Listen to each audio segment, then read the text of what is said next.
All right, today we're going to be experimenting with DIRK'S piano tuner software out of the Netherlands.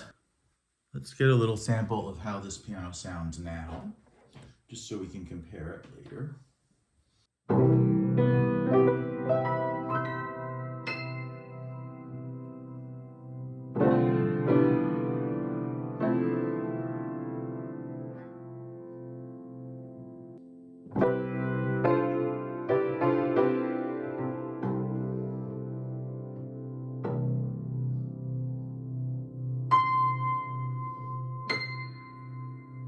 That one's pretty flat.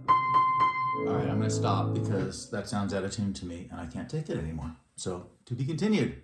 Okay, so here's the situation. We're going to tune this piano to the right intonation. And no, I'm not going to rhyme through the whole thing.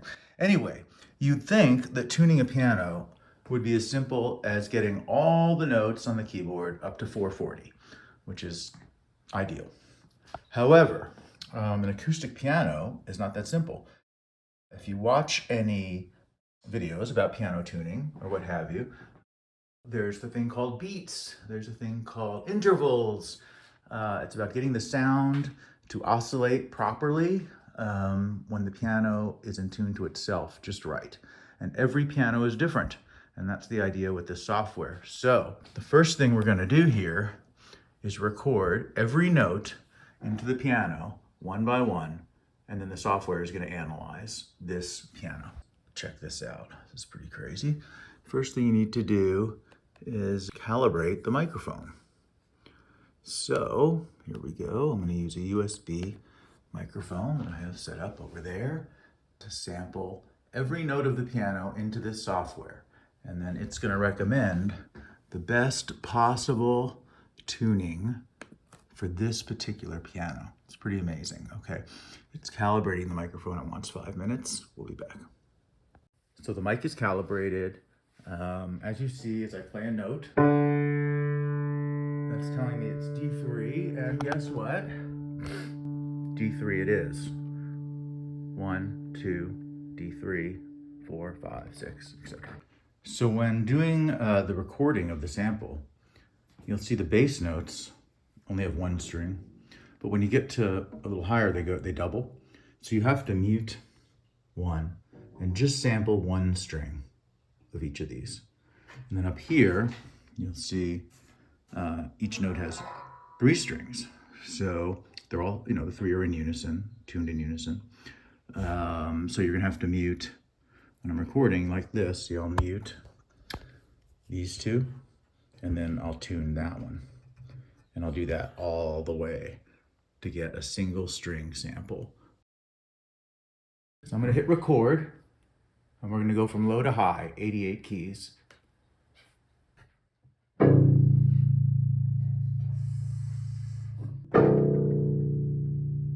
There.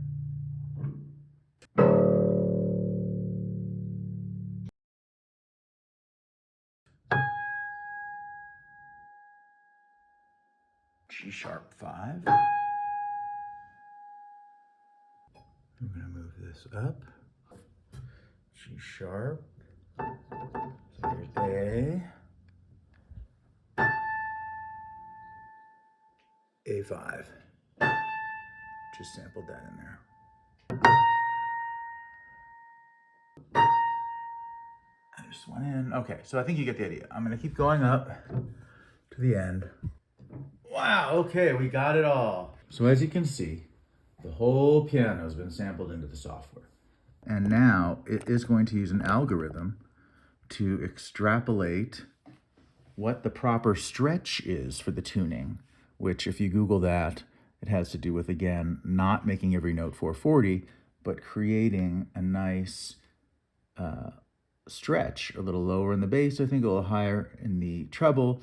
And what that does is it adjusts for the ear somehow and the proper acoustics. It's crazy. The software has now calculated the optimal stretch for this particular piano. And the red is the originally recorded sound it was analyzing. That's where it wants me to be. And that's where we're gonna go. Hopefully I won't break a bunch of strings. Keep watching. Okay, we're ready to tune. This is the fun part. So I'm gonna take this tuning hammer, demonstrate what I've learned about actually tuning a string. We're gonna start with middle C. Notice I have 2 strings muted. The tuner over here is telling us when I hit this key, okay, 11.5, 12 cents flat from where it's telling me its optimal tuning would be. So we take the hammer out, bang, bang, bang. No, I'm kidding. Okay, we find the right peg, very important. It's the first one, which should be this one. Now they say, put the hammer at 12 o'clock, close to 12 o'clock, all right? The muting, we're low. So what I was told to do is go sharp this way, very, very gently, and then ease it into tune. And that creates the proper tension for these areas that aren't being heard, but this tension apparently can vary greatly depending on what you do with this. And if you do it wrong, it'll just slip back to where it was before. Oh, we're closer. See, 5 cents.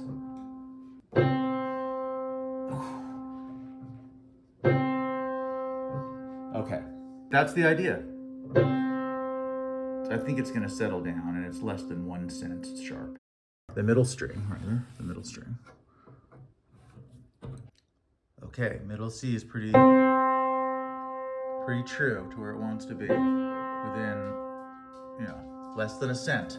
All I have to do is 87 more keys, 200 and some strings, but it's easier than it sounds. Okay, this is interesting. So here we are on the bass, very first lowest bass string. And it's telling me we are sharp. So we're gonna, you know what we're gonna do? We're gonna just ease that down a little bit. All right, now I'm flat. So I'm gonna come up. And then I'm gonna ease down. All right, that's within a couple cents. Way down there, I'm gonna move on. Third key, also a little sharp, going down. All right, ooh, yeah, not more than that, okay. Fourth string, 2, 3, this is the C. That one's super flat, okay, so we're coming up. A little boop, boop, boop. Bam, I'm leaving that, okay. 1, 2, 3, fifth string, 1, 2, 3, 4. Tap, tap, tap, tap, tap, tap. That's pretty good. All right, moving on. 6th note. Telling me this is sharp. See, it knows what key I'm playing, which is pretty amazing. Just tapping it downward a little. I'm leaving that. Okay, beautiful. All right, I want to demonstrate these triples really aren't that hard. Okay, there's whatever, G sharp. First string only, almost 17 cents flat. See, it's coming down. And I think it's gonna stretch a little, so I think that's good. All right, that's the first string. Then I take this and I move it over to here. So I only get the 3rd string, right? G sharp, very flat. Okay, bring the hammer down to the bottom.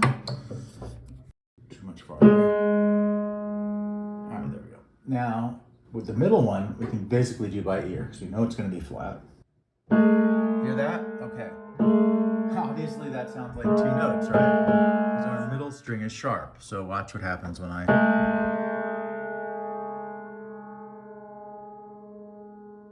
There it is. It's getting closer. Sounds like 1 note now, see? So that's how you do a triple. Not so bad. Hear the octave? That's pretty pure.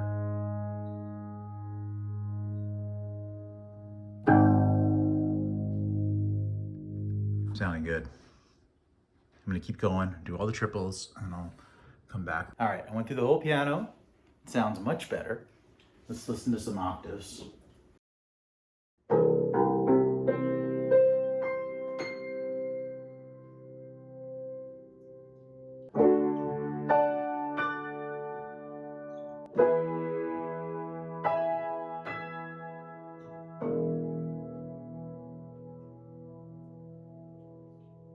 Okay, let's listen to a couple intervals and see if we can hear beats or clean. The fourth.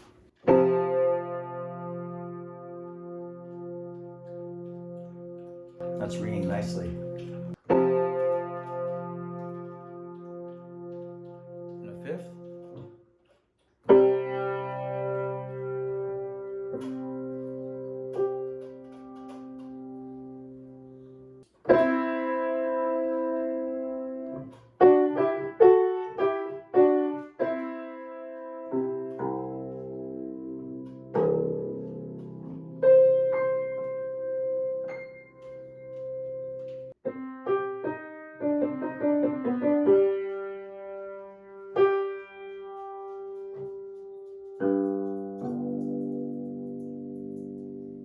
Good, pretty good.